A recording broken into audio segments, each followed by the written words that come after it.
Nagkaran-karan ang pila ka mga manugbaligya sang bugas sa Iloilo Central Public Market matapos nga nagbulwak ang tubig alin sa naglupok nga drainage system sa merkado. Sa panaysayon sang Bombo Radio kay Boy Hucon, isa ka vendor sang bugas, ginpahayag niya matapos ang pagbulwak sang tubig sa drainage.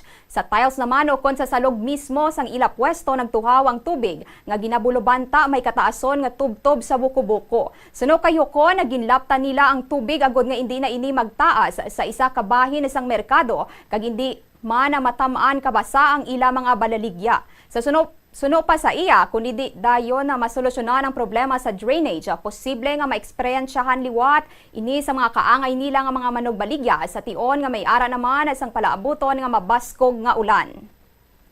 Wala mo itong drainage nito, umalsa pa saka.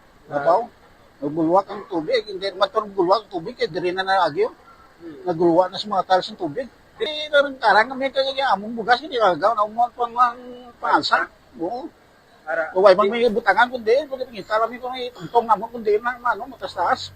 Sa tiles. Sa tiles mismo? Oo, sa tiles sa galusot. Kaya mo drainage, hindi ko no. Oo. Maulan, lipat na bagay siguro, mabalik siguro yan. Handa nga, kiway na nagulan kagabi, hindi ko nagulan pa kagabi, wala na.